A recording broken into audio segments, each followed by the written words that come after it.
समंदर में Indian navy को नई ताकत मिलने वाली है। 10 सितंबर को भारत का पहला मिसाइल ट्रैकिंग शिप ध्रुव लॉन्च होने जा रहा है। न्यूक्लियर और बैलिस्टिक मिसाइल को ट्रैक करने वाला ये इंडियन नेवी का पहला जहाज है। ध्रुव की लॉन्चिंग के साथ ही भारत इस तकनीक से लैस दुनिया का 5वां देश बन जाएगा।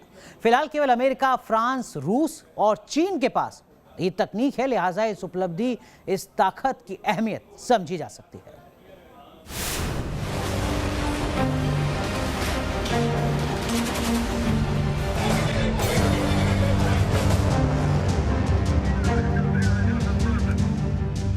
समंदर में भारत की ताकत को मिलेगी नई धार।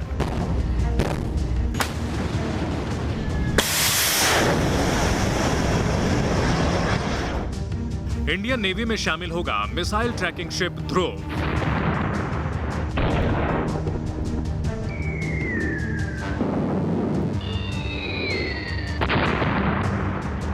नौसेना के बेड़े में शामिल होगा देश का पहला न्यूक्लियर मिसाइल ट्रैकिंग शिप।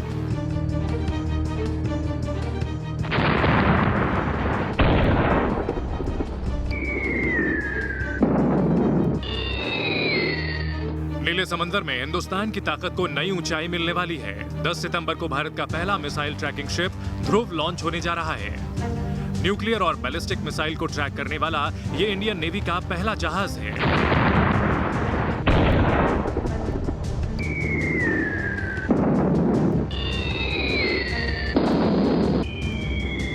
ध्रुव की लॉन्चिंग के साथ ही भारत इस तकनीक से लैस दुनिया का 5वां देश बन जाएगा।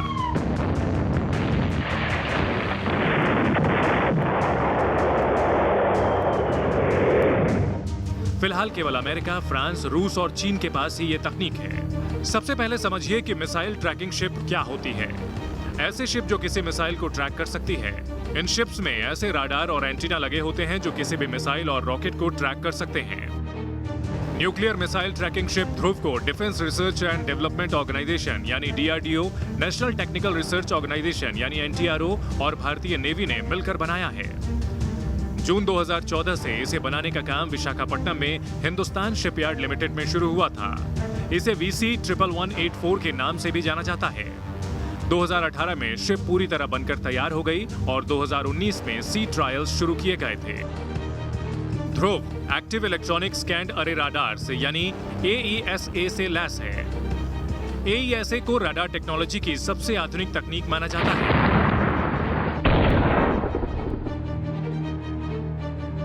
ये राडार अलग अलग ऑब्जेक्ट्स का पता लगाने के साथ ही दुश्मन की सैटेलाइट्स पर भी नजर रखता है।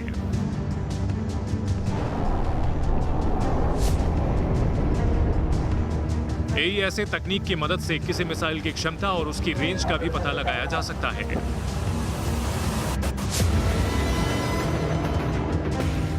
दरअसल किसी मिसाइल को तभी ट्रैक किया जा सकता है जब वो एयर डिफेंस सिस्टम की रेंज में हो।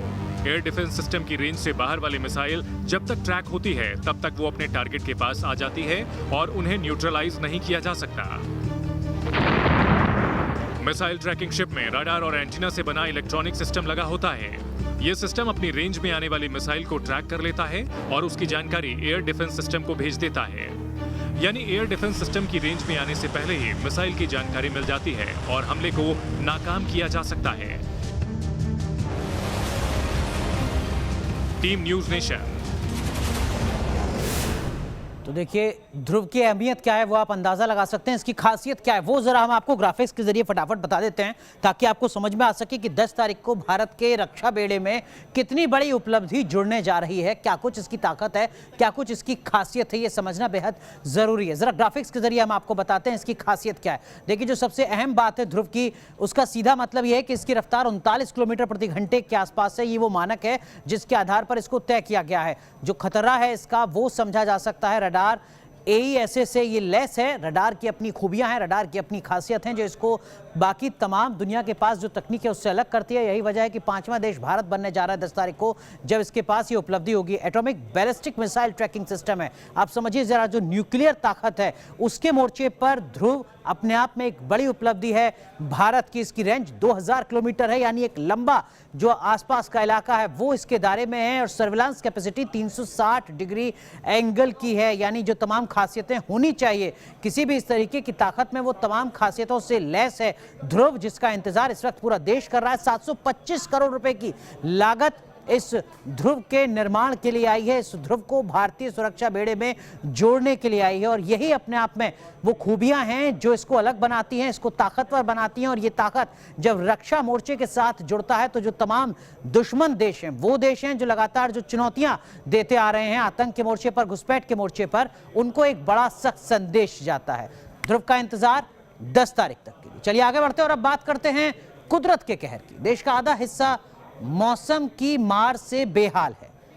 बारिश से जहां एक तरफ पहाड़ खंड खंड होकर मलबे में तब्दील हो रहे हैं, तो वहीं मैदानी इलाकों में सैलाब की मार विकराल होती जा रही है। किस तरीके की तस्वीरें नजर आई आज पहाड़ी राज्यों से, और बाढ़ और बारिश का किस तरीके का कहर है मैदानी इलाकों में, दिखाते हैं।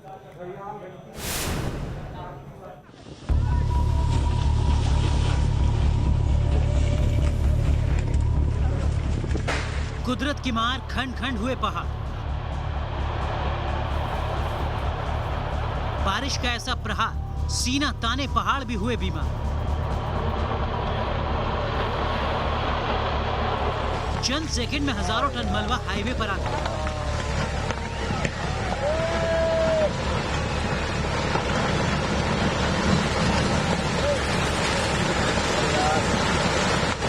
पत्थर के बड़े बड़े टुकड़े बोल्डर हाईवे पर पसर गए।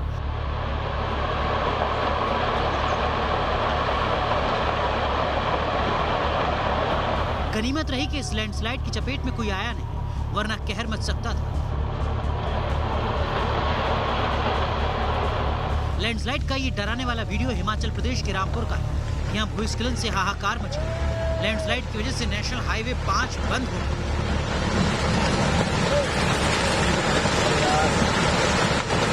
गाड़ियों की आवाजाही ठप पड़ गई। हाईवे पर लैंडस्लाइड के चलते शिमला से किन्नौर जाने वाली सड़क पर जाम लग गया।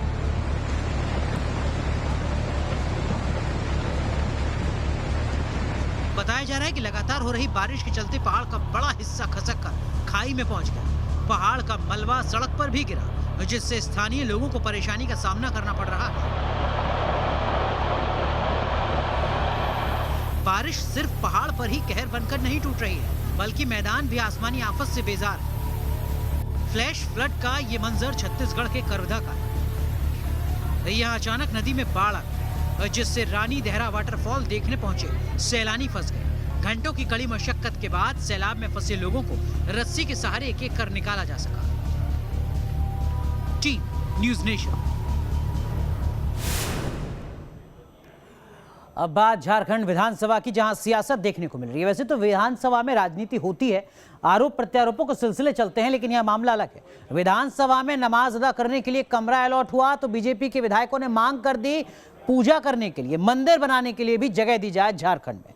वैसे विधानसभा संसद का काम होता है कानून बनाना, लेकिन क्या धार्मिक पूजा आयोजन के लिए विधानसभा में जगह दी जानी चाहिए? अतीत क्या है, ये रिपोर्ट देखिए।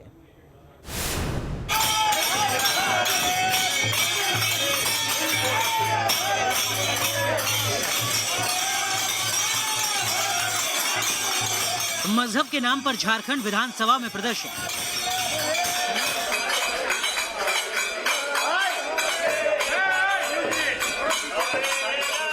नमाज के लिए अलग कमरे का विरोध।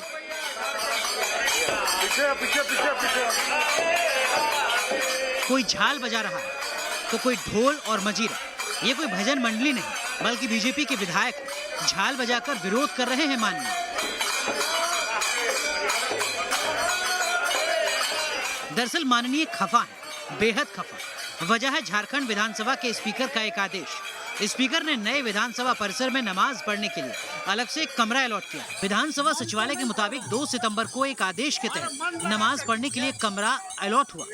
बीजेपी को इस पर ऐतराज है। बीजेपी का दावा है कि हेमंत सोरेन सरकार तुष्टीकरण कर रही है। ये लोकतंत्र का मंदिर है।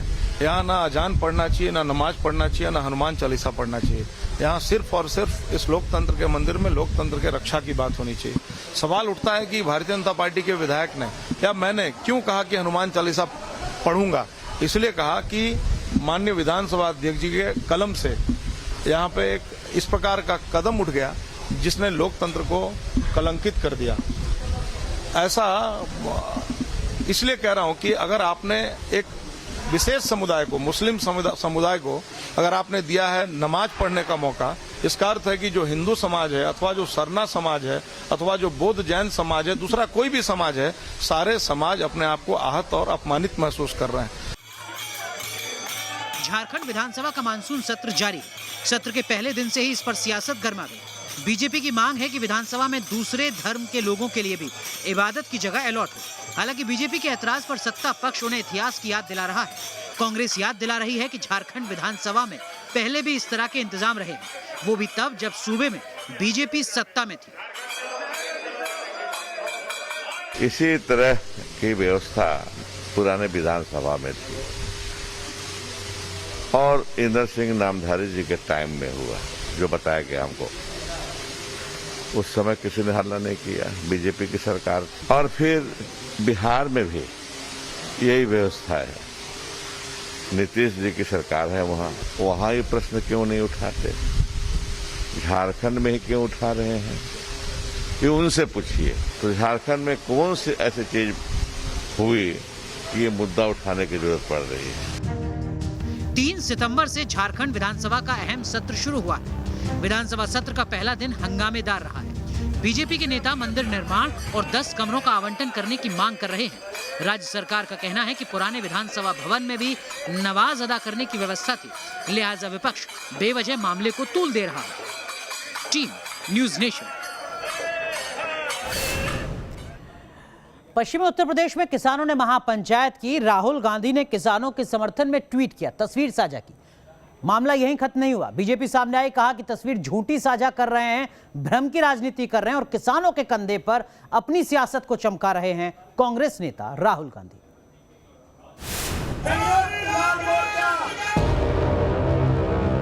मुजफ्फरनगर में किसान आंदोलन हुआ तो राहुल गांधी ने सियासत चमकाते हुए ट्वीट किया और ट्वीट के साथ एक तस्वीर भी चस्पा की। इस तस्वीर को बीजेपी ने मुद्दा बनाया और कहा कि पुरानी तस्वीरों के जरिए राहुल गांधी भ्रम फैला रहे हैं। झूठ की राजनीति होती है तो कहीं न कहीं राहुल गांधी जी का हाथ होता ही है। राहुल गांधी जी यूं तो जमीन पर उतरकर राजनीति करते नहीं हैं, किंतु ट्विटर पे सक्रिय रूप से भ्रम की राजनीति करते रहते हैं।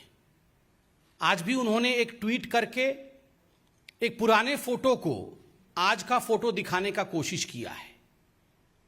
किसान आंदोलन के एक पुराने तस्वीर को रख करके उन्होंने उसे वर्तमान के तस्वीर के रूप में दिखाया है। ये राहुल का वही ट्वीट है जिसे बीजेपी ने प्रोपेगेंडा का नाम दिया है। बीजेपी का कहना है कि राहुल प्रोपेगेंडा फैलाने का तो काम करते हैं, लेकिन वैक्सीनेशन के नाम पर वो ट्वीट करने से बचते क्यों हैं? किस प्रकार से विश्व का सबसे फास्टेस्ट और सबसे बड़े वैक्सीनेशन ड्राइव के रूप में भारत की वैक्सीनेशन चल रही है, वो आप सब ने देखा है।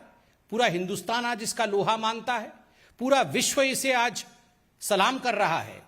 मगर वही राहुल गांधी आज नदारत हैं, एक भी ट्वीट वैक्सीनेशन को लेकर वो करते नजर नहीं आते हैं।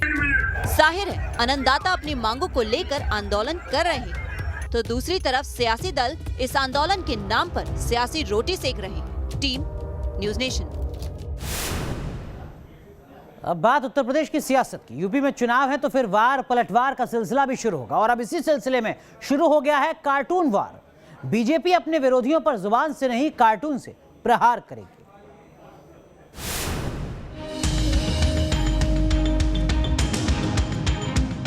2022 की सियासी लड़ाई का एक और अंदाज सामने आया है। विरोधियों पर वार कुछ इस तरह जो सीधे लोगों को कनेक्ट करे, जुबान से नहीं बल्कि कार्टून के जरिए विरोधी नेताओं पर निशाना साधने का नायाब तरीका। चुनावी प्रचार में बीजेपी दूसरे दलों से कितनी आगे है, ये तस्वीरें इस बात का सबूत है। यूपी चुनाव जैसे जैसे नजदीक आ रहा है, मुंह से कम कार्टून के जरिए विपक्षियों पर निशाना ज्यादा साधा जाएगा और इसी रणनीति के तहत बीजेपी को सोशल मीडिया टीम कार्टून को बड़े हथियार के तौर पर इस्तेमाल करने वाली है। कार्टून एक सशक्त माध्यम है अपनी अभिव्यक्ति करने का। कार्टून के माध्यम से आज हम उत्तर प्रदेश सरकार की उपलब्धियों को बताने का भी काम कर रहे हैं। एक रोचक माध्यम है जिससे लोगों पर तुरंत असर पड़ता है, प्रभावी असर पड़ता है। और हम कार्टून के माध्यम से याद दिला रहे हैं समाजवादी पार्टी और बहुजन समाज पार्टी के कार्यकाल के किए गए घपले, घोटाले और भ्रष्टाचार की, कि किस प्रकार से उत्तर प्रदेश की जनता उस समय पीड़ित रही है जब उत्तर प्रदेश में अखिलेश जी मुख्यमंत्री रहे हैं या मायावती जी मुख्यमंत्री रहे हैं। बीजेपी का ये तरीका सियासी गलियारों में चर्चा का विषय बना हुआ है। तीखे शब्दों की जगह चुटीले कार्टून ने ले लिए हैं, जो विपक्षी दलों पर ज्यादा चोट भी कर रहे हैं। उत्तर प्रदेश में भारतीय जनता पार्टी को 4.5 साल हो गए हैं। 4.5 साल में अपना कोई काम नहीं गिना पा रही है, सिर्फ कार्टून बनाती रहती है। कोई बात नहीं, भारतीय जनता पार्टी को कार्टून बनाने की आदत पड़ गई है। 2022 के चुनाव में उत्तर प्रदेश की जनता भारतीय जनता पार्टी को कार्टून बना देगी। पार्टी को अपनी चुनावी रणनीति का हक है। हम असलियत के मुद्दों पे जाएंगे, वो कार्टूनों पर जा रहे हैं। धीरे धीरे भारतीय जनता पार्टी के लोग स्वयं ही कार्टून बन जाएंगे। इस बीच सोशल मीडिया में बीजेपी के पोस्ट कार्टून नजर भी आने लगे हैं, जिसमें योगी सरकार के सख्त रवैये को भी दिखाया गया है। जाहिर है, ये चुनावी माहौल में बीजेपी का हाईटेक वॉर से विपक्षी दलों में खलबली है। अब देखना ये होगा कि विपक्ष इस बार का काट कैसे खोजता है। Team news nation. 7 पेंगुइन के रखरखाव के लिए 15 करोड़ रुपए का टेंडर।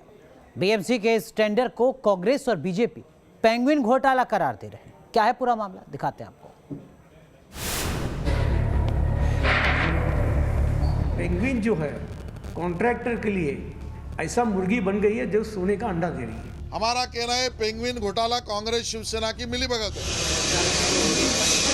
7 पेंगुइन के रखरखाव के लिए 15 करोड़ का टेंडर। बीएमसी के इस टेंडर पर मुंबई में सियासी बवाल मच गया। दरअसल बीएमसी ने भाईखला जू में 7 पेंगुइन के 3 साल के रखरखाव के लिए 15 करोड़ का टेंडर जारी किया। कांग्रेस ने पेंगुइन पर इतने पैसे खर्च करने को लेकर सवाल उठाए। वापस 3 साल के लिए 15 करोड़ का जो टेंडर निकाला है, उसमें ऐसा लगता है कि ये जानबूझकर जो टेंडर है सिर्फ कॉन्ट्रैक्टर को देने के लिए टेंडर निकाला गया है। जैसे डॉक्टर्स का फीडिंग के लिए और दूसरा मेंटेनेंस के लिए उस 3 साल में आप इन हाउस आपका होना चाहिए था, लेकिन इन हाउस नहीं करते हुए वापस टेंडर निकालना, ये लगता है कि पेंगुइन जो है कॉन्ट्रैक्टर के लिए ऐसा मुर्गी बन गई है जो सोने का अंडा दे रही है। टेंडर पर कांग्रेस के सवाल उठाने को बीजेपी नाटक बता रही है। बीजेपी इसे कांग्रेस शिवसेना का पेंगुइन घोटाला करार दे रही है। शिवसेना के लोगों को हर वार्ड में पेंगुइन महोत्सव करना है तो करो, लेकिन मुंबई वासियों को 500 स्क्वायर फीट तक 600 करोड़ रुपए एक साल का माफ करके राहत दो, ये हमारी मांग है। भाईखला जू में सियोल से जुलाई 2016 में 45 करोड़ रुपए खर्च कर 8 हम्बोल्ट पेंगुइन लाकर रखे गए। इनमें से एक पेंगुइन की बाद में मौत हो गई थी, लेकिन जब से पेंगुइन लाए गए हैं तभी से इनके रखरखाव पर होने वाले मोटे खर्च को लेकर सवाल उठाए जा रहे हैं। हालांकि बीएमसी की मेयर किशोरी पेडनेकर कांग्रेस और बीजेपी के उठाए सवाल को कोरी सियासत बता रही है। हर एक बात पे राजनीति करके जो इसका खर्चा उसका, तो जो पूरा महानगर पालिका प्राधिकरण है वो कर रहे हैं, और हमें भी लग रहा है कि बाबा कितना खर्चा हो सकता है, कम कर सकते हैं क्या, उसका भी ज्यादा चालू है। बीएमसी का दावा है कि पेंगुइन को रखने के लिए खास टैंक बनाया गया है। इनके खानपान और देखभाल पर सालाना 5 करोड़ से ज्यादा खर्च आएगा, लेकिन इस खर्च पर सवाल उठने लगे हैं। Team news nation. Tokyo Paralympic में अपनी छाप छोड़ने वाले देश के हीरो आज अपनी धरती पर पहुंचे। दिल्ली के आईजीआई एयरपोर्ट पर खिलाड़ियों का जोरदार स्वागत किया गया। एयरपोर्ट पर बड़ी संख्या में लोग मौजूद। खिलाड़ियों को फूल माला पहनाकर और ढोल नगाड़ों के साथ उनका इस्तकबाल किया गया। इस बार पैरालंपिक में भारतीय खिलाड़ियों ने सबसे ज्यादा 19 मेडल जीते। नोएडा की डीएम सुहास एलवाई इस वेलकम से गदगद दिखे, देश की जनता का शुक्रिया अदा किया। 2 तस्वीरें हम आपको दिखा रहे हैं। ये वो नायक हैं जो पैरालंपिक ओलंपिक में भारत का नाम रोशन करके गए।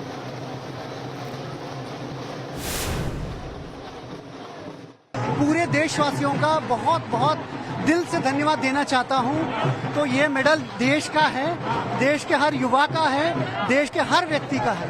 तो मैं पूरे देशवासियों का दिल से बहुत बहुत धन्यवाद देना चाहता हूं। चलिए लाख टके की बात में आज के लिए बस इतना ही। लेकिन आपने जमीन का, घर का बंटवारा देखा होगा, लेकिन बिहार के स्कूल में हो गया ब्लैक बोर्ड का बंटवारा। देखिए रात 8 बजे पिनाज त्यागी के साथ खबर कट टू कट स्पेशल।